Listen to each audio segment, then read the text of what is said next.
Hello friends, मैं आपका दोस्त आर के सिंह और आप देख रहे हैं आर के सिंह एकेडमी। तो काफ़ी लंबे समय के बाद ऑफलाइन सीरीज फिर से स्टार्ट हो रही है।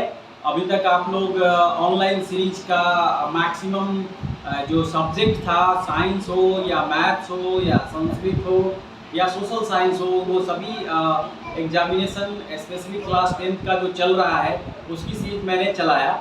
उसमें अभी एक पेपर जो है कंप्यूटर का बचा हुआ है, क्लास 10th का, जो 23 मई और 24 मई को होने वाला है। 23 मई को जो एग्जामिनेशन होने वाला है वो कंप्यूटर एप्लीकेशन सब्जेक्ट कोड 165 है और 24 मई को है 402 सब्जेक्ट कोड है आर्टिफिशियल इंफॉर्मेशन टेक्नोलॉजी। तो ये दो अभी पेपर बोल सकते हैं आप। ऐसे तो दो अलग अलग कोड है तो दो पेपर हो गए, लेकिन एक ही सब्जेक्ट का दो अलग अलग कोड हो गया, सब कोड बोल सकते हैं।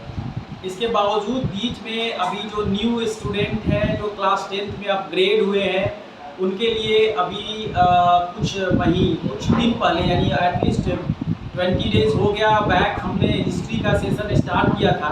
और उस हिस्ट्री के सेशन में हमने पहला चैप्टर जो हिस्ट्री का था वो हम लोगों ने स्टार्ट किया था, जिसमें कुछ क्वेश्चंस था वो हम लोग ऑलरेडी एक्सप्लेन कर चुके हैं।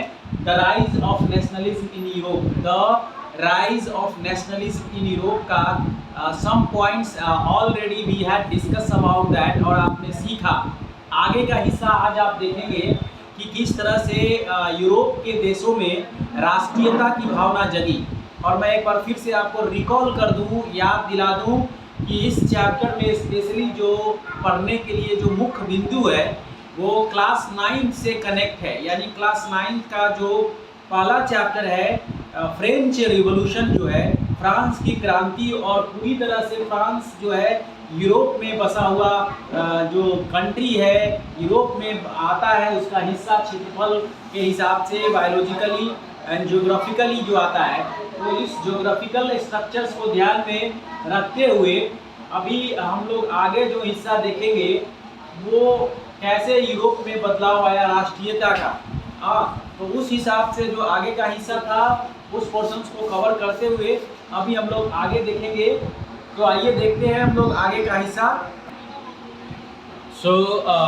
हम लोग अभी तक देखे थे, उसके पहले when the news of the events in France reach the different cities of Europe, यानी जो फ्रांस की क्रांति में एक र्यूमर्स फैला था, तो फ्रांस के दूसरे हिस्से, यानी फ्रांस की राजधानी पेरिस, उसके अलावा गांव के रिमोट एरियाज़ में भी जो खबर पहुंची, जिसमें स्टूडेंट्स जो थे, students and other member of educated middle classes began setting up Jacobian clubs, जो कि जिस तेज़ी से अलग अलग फ्रांस में चेंजेस आए, बदलाव आया समय समय पर। अब इसमें से एक आप देख सकते हैं, जैकोबिन क्लब्स बना, और इस क्लब्स में खास करके महिलाएं भी खूब बढ़ चढ़ के हिस्सा ली और क्लब के लिए।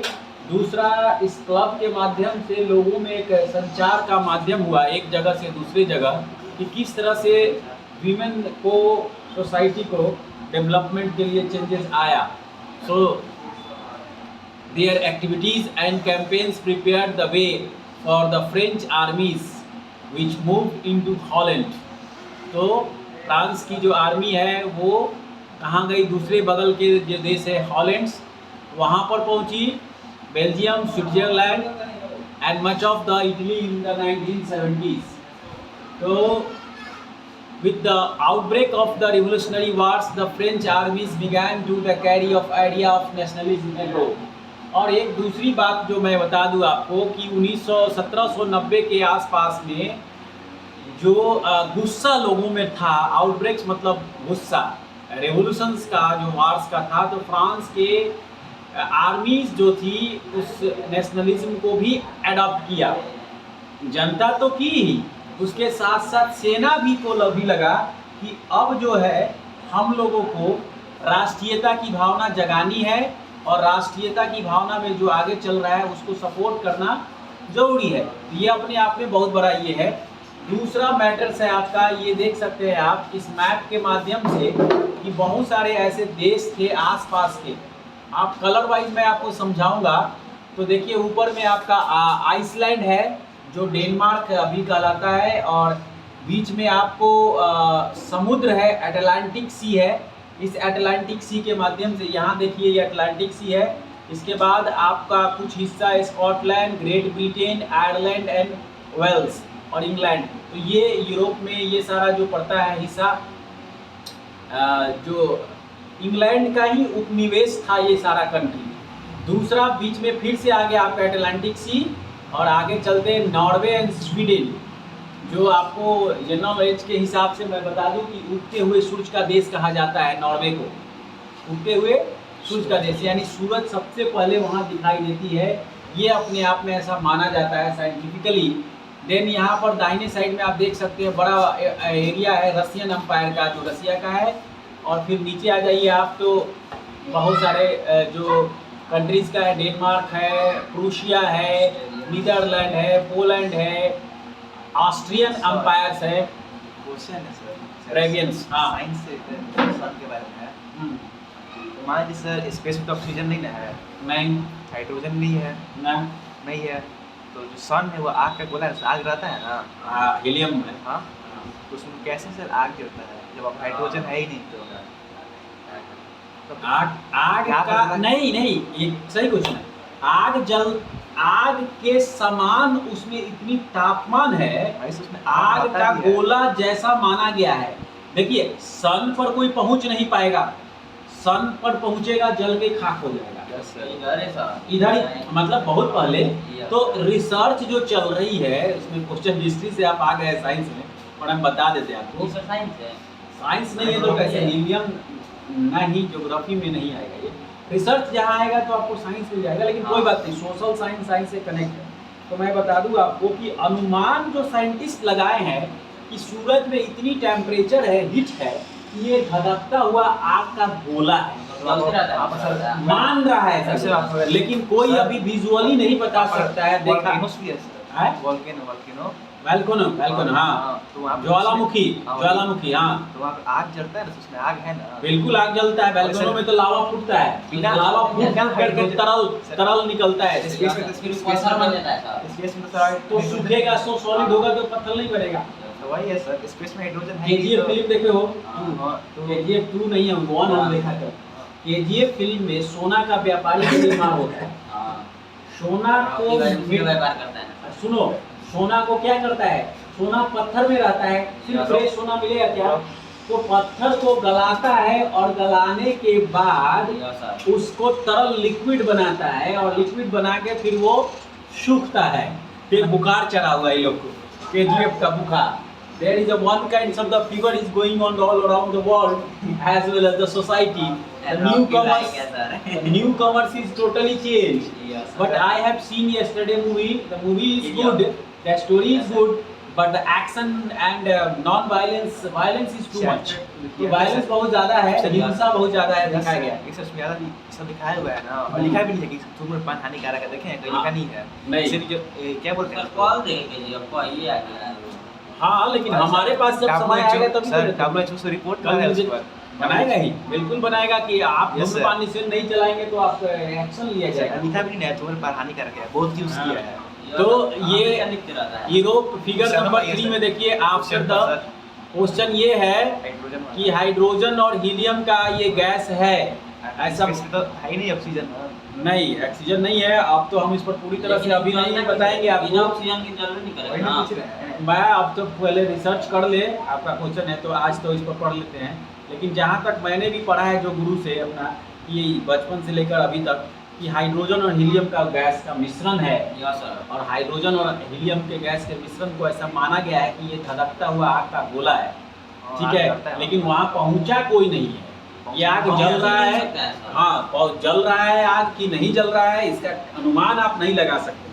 बारिश बादल सैटेलाइट से दिखाया था सर, सैटेलाइट से नहीं जूम करके, ये संभव नहीं है। आई एम नॉट एग्री, ये संभव नहीं है। जो संभव नहीं है वो साइंटिस्ट नहीं माना है कि अभी कई 1000 किलोमीटर दूरी से ही है। अभी का टेम्परेचर जो बढ़ रहा है, सूरज की जो किरणें बढ़ रही है, सूरज बड़ा हो रहा है। हाँ, तो within the wide swathe of territory the came under the control. तो जितना बड़ा टेरिटरी मतलब एरिया, क्षेत्रफल जो यूरोप का बना, उसमें नेपोलियन को आपने पढ़ा होगा 9th क्लास में कि नेपोलियन बोनापार्ट जो था 1815, so Napoleon set about introducing many of the reforms that he had already introduced in the France. कैसे फ्रांस में अपने आप को इंट्रोड्यूस किया है शासक के रूप में, and the return of monarchy. monarch मतलब डिक्टेटरशिप, राजतंत्र. monarch means राजतंत्र and democracy means लोकतंत्र. So monarchy, Napoleon had no doubt destroyed democracy in France. तो कोई भी राजा का शासक राजतंत्र करेगा तो कहीं ना कहीं डेमोक्रेसी डिस्टर्ब होगी ही होगी. तो यहाँ पर डिस्टर्ब हुआ, but in the administrative field he had incorporated revolutionary principles in order to make the whole system more rational and efficient. The civil code of 1800 code, civil code is as well as the Napoleon code. याद रखिए, civil code और Napoleon code में कोई अंतर नहीं है, पहले भी मैंने बताया रखा है. अब आपको थोड़ा सा ये समझने की ज़रूरत है. This is called the civil code and usually known as the Napoleon code. Did away with all privileges based on birth, established equality before the law and secured the right of property. Right of property, Napoleon ने कहा हर व्यक्ति को by birth उसके जन्म के बाद उसकी जो अपनी संपत्ति है उस पर अधिकार होगा. यानी आपका बेटा को आपके बाद आपकी संपत्ति पर अधिकार होगा. ये चीज़ नहीं था फ्रांस में, ये इसने दिलवाया.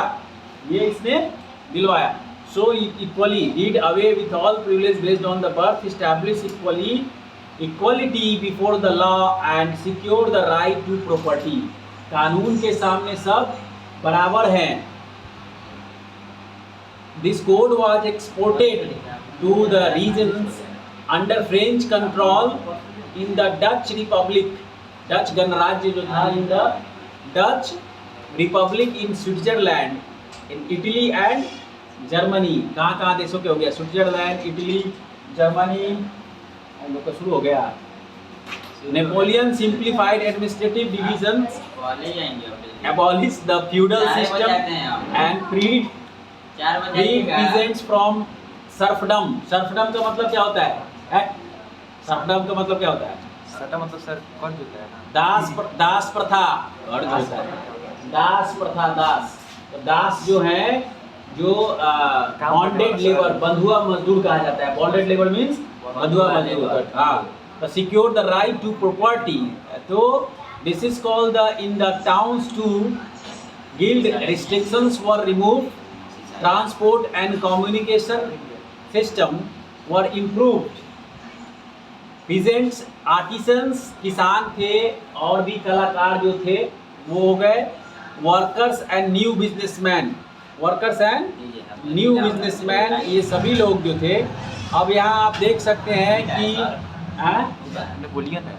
देखोगे तब तो the painting, the planting of tree of liberty in जैकोब ब्रेकेन इन जर्मनी. तो ये इसके द्वारा लिबर्टी के लिए आज़ादी का पेंटिंग बनाया गया इस पेंटर के द्वारा. The subject of this colour print by कम बजा रहा है. टाइम में बदल रहा है, कभी 7 बजे कभी 6 बजे. एक दिन 7 बजे आते हैं सर, एक दिन 6 बजे आते हैं. शादी है. अब शादी तो हमारे अनुसार चलो, उनके अनुसार मत चलो. जब टाइम उनको मिलता है तब आ जाते हैं. हाँ, तो यही होता है क्या? अरे मतलब शादी के बाद ठीक हो जाएगा, टाइम फिक्स हो जाएगा. तो थोड़ा लेट पढ़ो, लेट रुको, आओ उनको 10 मिनट बाद जाएंगे. क्या यहाँ कब पड़ेगा? तो क्या चिंता कर रहा है? 10 मिनट पहले चल जाएगा, 5 मिनट. हाँ, तो ठीक है, पकड़ कर रहा है. अब जो वो कहेंगे तुम्हारे अनुसार तो हो गया, तो डिक्टेटरशिप हो गया. इसी को डिक्टेटरशिप कहा जाता है. ये थोड़े कर रहा है, इनके साथ तानाशाही हो रही है. ये लोग समझ नहीं रहा है. नहीं हो रहा है. नहीं कैसे हो रहा है? कभी कह रहा है 3 बजे हम पढ़ेंगे, कभी कोई कह रहा है 4 बजे हम पढ़ाएंगे, कभी कोई कह रहा है 7 बजे पढ़ाएंगे. जब उनको टाइम नहीं, ऐसा होता है क्या? सिस्टम चलता है कि हम पढ़ाएं, तुमको जब मन करता है पढ़ोगे. ऐसा होता है क्या किसी जगह? नहीं होता है. 2 टाइम ज़्यादा से ज़्यादा होगा. असल 10 दिन छुट्टी मांगेंगे तो अच्छा लगेगा. हाँ, छुट्टी ले लो.